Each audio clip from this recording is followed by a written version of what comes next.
So we haven't done a video out here in a while, but the gym's busy, so I figured we would do a video out here. So today's question comes from a guy who recently moved to a new gym, and at his new gym, he says he's losing his jiu-jitsu identity. So he says that at his previous gym, the training was kind of inconsistent, was kind of all over the place, and he says that one of the things at the previous, training facility that he was at that he prided himself on was being the tough guy, right? He said he was the tough dude. He was hard to submit. He was able to fight through things. Things were good, right? He's training at a new gym, and he says the training's amazing. First off, truck. So the training's amazing. He says he loves the people there. The coaches are great, all that stuff. But the coaches are professional coaches. They do this stuff all the time. And the people that he's training with, the higher belts, sometimes are really good, and they catch him in things so quickly that he's just not even ready for it. So you're combining both, you're getting caught in submissions really quickly, and you're being resistant to tap. It's a bad combo. And in fact, he actually was experiencing a little bit of wear and tear on his body because of it.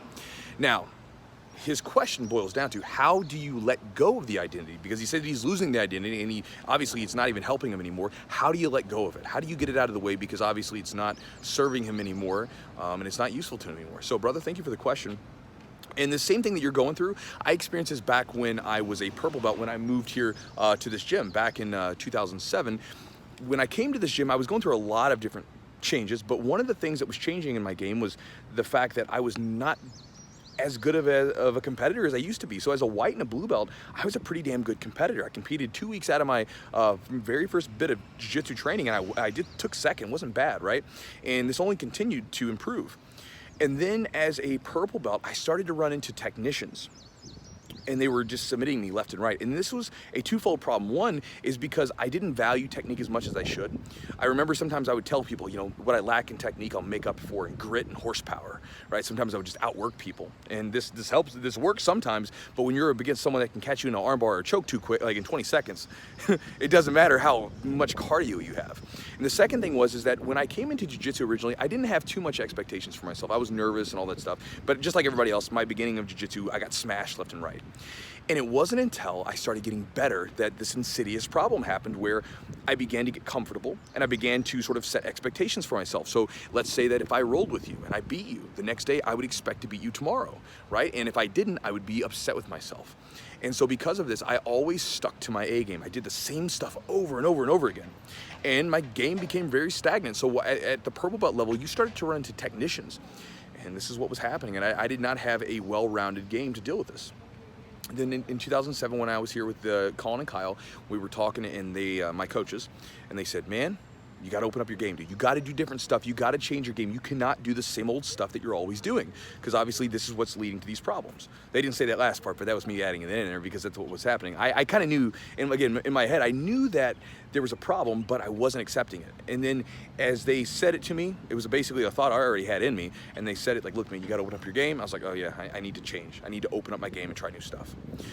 So when this happened, I started to experience a dip, right? I went down into the valley, and then eventually I came up over the mountain, right? Because as I started to play with new techniques, my game dropped, and I was losing, if you want to call it that. I wasn't, doing as well as I would have liked on the mat, performing well, but I was excited because I was doing new things. I was trying new stuff. My game was improving little bits by little bits. And then after about a year and a half, my game shot up, because it was almost like I had this old dilapidated house, this old rotten structure that just, you couldn't even do anything with it. It wasn't worth living or, rebuilding. And so what you did was instead of like trying to renovate it, I just tore the whole damn thing down and started to lay a foundation for a really nice home that I would want to live in the future. And that's kind of what happened, right? I kind of had to tear everything down so I could lay a nice, strong foundation under it and build what I wanted afterwards. And this is what happened. And this is afterwards, my game shot up after that foundation was laid. And that whole process of losing this person who was like the tough, gritty, cardio-based guy, the guy who, would just beat people with grit and horsepower, this identity that I had, it didn't happen instantly, right? It was beaten out of me, if you will. Because what would happen is as my game was dropping, right, I would get submitted and I would get beaten. And these frustrating things would happen.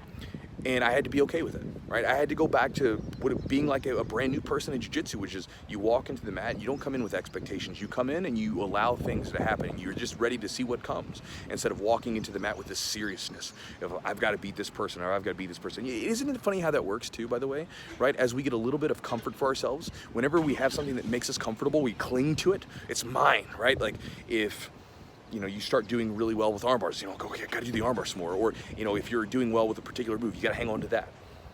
If you start making some money, it's my money. Get a car, it's my house, my girlfriend, my everything, right? You become very possessive. But the only thing is that no matter how much you hang on to something, the only constant thing that you can guarantee yourself is that there's gonna be lots of change. Everything's gonna change. And so I had to be willing to accept that change. Now, the mindset happened. Obviously, you can accept that you need to change. So what do? Well, you start by implementing new techniques, trying new stuff, doing different stuff that you're not comfortable with. Because what happens is as you try new things, you do new techniques, and you try stuff that's sort of out of the range of this tough guy person that you've been, right? You start to then sort of beat that identity out of you, right? Because I say it like that, kind of laughing, but that's really what happens. Every time you get submitted trying a new thing, and you're okay with it, right? Every time you get submitted where you're trying something new, every time you get your guard passing, you're just okay with it. Slowly but surely, it's like it's just losing, like it's like this identity has got you in a grip, and it's slowly being pried away from it until it lets go, and then you can sort of make room for who you're going to become later on. I read it last night in a book. I was just flipping through pages, and the quote, the snake, as we grow, it's just like the snake shedding its skin. You have to kind of shed your skin. It's not an easy process, but it's one that you're gonna go through regardless if you keep training, and to be better off to adopt a better mindset for it, which is to welcome it and embrace it. So, brother, thank you so much for the question, and good luck to you with your training and the new gym. I'll talk to you guys next time.